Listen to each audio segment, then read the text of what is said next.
তো বন্ধুরা, আজ সকালেই তোমাদের জানিয়েছিলাম বেঙ্গালুরু এফসি ম্যানেজমেন্ট আশিক কুরুনিয়ানকে ঘরে ফেরানোর জন্য প্রবলভাবে আগ্রহ প্রকাশ করেছে। আর যেমন কথা ঠিক তেমনই কাজ। আর আশিক কুরুনিয়ানকে আজ কিন্তু অফিসিয়ালিভাবে সই করিয়ে নিল বেঙ্গালুরু এফসি ম্যানেজমেন্ট। মোহনবাগান ছেড়ে একটা দীর্ঘমেয়াদী চুক্তিতে আশিক কুরুনিয়ান সে কিন্তু এবার নিজের সইটা সেরে ফেললেন নিজের প্রাক্তন দল বেঙ্গালুরু এফসিতে। তো তোমরা এবার ভাবতে পারো, আশিকের সাথে যেহেতু মোহনবাগানের চুক্তিটা বাকি ছিল, তাহলে আশিক কুরুনিয়ানকে ছাড়ার জন্য মোহনবাগান ম্যানেজমেন্ট কত টাকা ট্রান্সফার ফি পেল। তো এই বিষয়ে তোমাদের জানিয়ে রাখি, আশিক কুরুনিয়ানের সাথে মোহনবাগানের 3+2 ইয়ারের চুক্তি ছিল, মানে 3 বছরের মূল চুক্তি এবং 2 বছরের কন্ট্রাক্ট এক্সটেনশনের ক্লজ ছিল। আর সেই মূল 3 বছরের চুক্তিটা আশিক কুরুনিয়ানের সাথে গত মে মাসেই শেষ হয়ে গেছে মোহনবাগান দলের। এবং মোহনবাগান ম্যানেজমেন্ট তারা কিন্তু আশিক কুরুনিয়ানকে বলেছিল তার কন্ট্রাক্ট এক্সটেনশনের ক্লজটাকে ট্রিগার করতে, কিন্তু আশিক কুরুনিয়ান তেমন একটা রাজি হয়নি মোহনবাগানে আর কন্ট্রাক্ট এক্সটেনশন করতে। আর ট্রান্সফার মার্কেটে আশিক কুরুনিয়ানকে পেতে বেঙ্গালুরু এফসির পাশাপাশি আরও বেশ কয়েকটা ক্লাবও কিন্তু আসরে ছিল।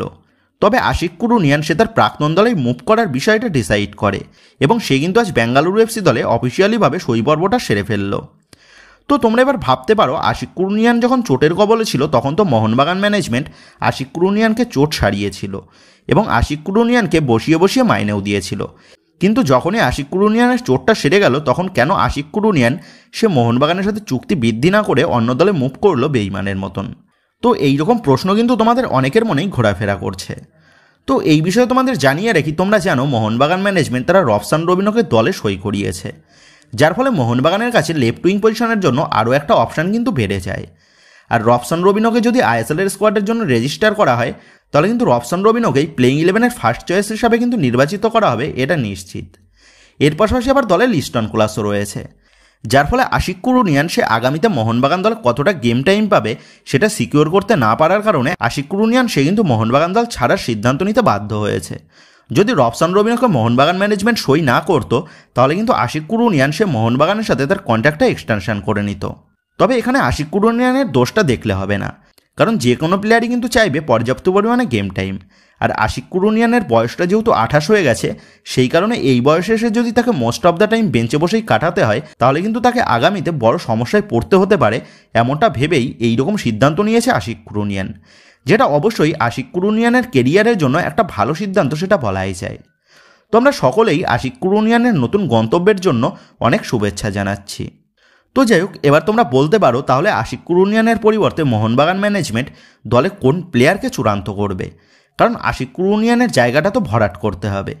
তো এই বিষয়ে তোমাদের জানিয়ে রাখি, আশিক কুরুনিয়ানের রিপ্লেসমেন্ট হিসাবে আশিক কুরুনিয়ানের পজিশনেরই যে কোনো ভারতীয় প্লেয়ারকে সই করাবে মোহনবাগান ম্যানেজমেন্ট তেমনটা নয়। মোহনবাগান ম্যানেজমেন্ট ট্রাই করছে আশিক কুরুনিয়ানের রিপ্লেসমেন্ট হিসাবে এমন এক প্লেয়ারকে সই করাতে যে লেফট উইংয়ের পাশাপাশি রাইট উইং পজিশনেও খেলতে অভ্যস্ত। এবং এই ডিলেও কিন্তু মোহনবাগান ম্যানেজমেন্ট তারা দুটো অপশান রেখেছে। প্রথম অপশান হিসাবে আজ সকালেই তোমাদের জানিয়ে দিয়েছি হায়দ্রাবাদ এফসি দলের 24 বছর বয়সী ভারতীয় মিডফিল্ডার কাম উইঙ্গার আব্দুল ডাবিকে টার্গেট করেছে মোহনবাগান ম্যানেজমেন্ট। আর এই আব্দুল সে কিন্তু মোহনবাগানের ফার্স্ট চয়েস টার্গেট। তবে ইনকেস যদি আব্দুল সে মোহনবাগানের হাতছাড়া হয়ে যায় বা হায়দ্রাবাদ এফসি ম্যানেজমেন্ট তারা যদি আব্দুলকে ছাড়তে রাজি না হয়, তাহলে কিন্তু মোহনবাগান ম্যানেজমেন্ট তারা তাদের প্ল্যান বি হিসাবে ডার্বি বয় তথা মোহনবাগানের ঘরের ছেলে কিয়ান নাসিরিকে আবারও ঘরে ফেরাতে পারে। 24 বছর বয়সী এই ভারতীয় আক্রমণভাগের প্লেয়ার কিয়ান নাসিরি সে মোহনবাগান জার্সিতে ডার্বি ম্যাচে ইস্টবেঙ্গলের বিরুদ্ধে হ্যাট্রিক করে রীতিমতন ভারতীয় ফুটবলে নিজেকে পরিচিত করেছিল। বিগত বেশ কয়েক মৌসুম ধরে মোহনবাগান জার্সিতে কাটিয়ে গেম টাইমের আশায় গত মৌসুমে মোহনবাগান ছেড়ে কিয়ান নাসিরি সে যোগ দেয় চেন্নাইন এফসি দলে।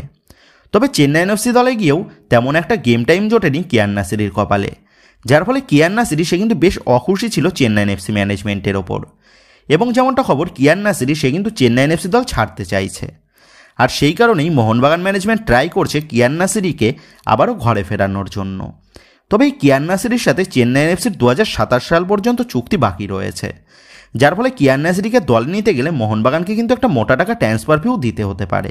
তবে মোহনবাগান ম্যানেজমেন্ট তারা এই ডিলে কোনোরকম ট্রান্সফার ফি খরচ করতে রাজি নয়।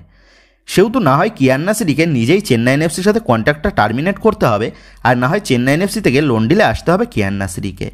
তো মোহনবাগান ম্যানেজমেন্টের প্রাইম টার্গেট লিস্টে যেহেতু আব্দুল রয়েছে, সেহেতু আব্দুলের ডিল নিয়ে যতক্ষণ না পর্যন্ত ফাইনাল ডিসিশন আসছে ততক্ষণ পর্যন্ত কিয়ান নাসিরির বিষয়ে কিন্তু কোনোরকম চূড়ান্ত সিদ্ধান্ত নেবে না মোহনবাগান ম্যানেজমেন্ট। বাগান ম্যানেজমেন্ট ট্রাই করছে আব্দুল রবিকেই নিজেদের দলে সই করানোর জন্য।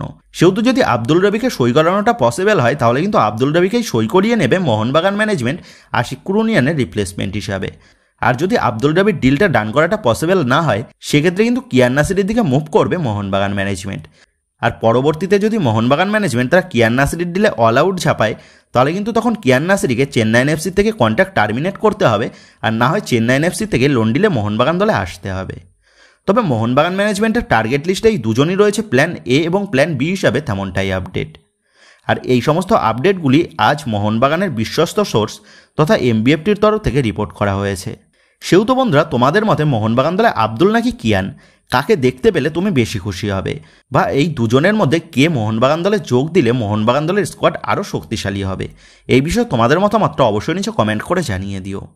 তো বন্ধুরা, এই ভিডিওতেই আপডেট করা নিয়েই তোমাদের মধ্যে আলোচনা করার ছিল। তো আশা করি ভিডিওটা তোমাদের ভালো লেগেছে। তো যদি ভিডিওটা ভালো লেগে থাকে তাহলে ভিডিওতে লাইক দিয়ে চ্যানেল সাবস্ক্রাইব করে পাশে থাকা বেল আইকনটা অবশ্যই প্রেস করে দিও।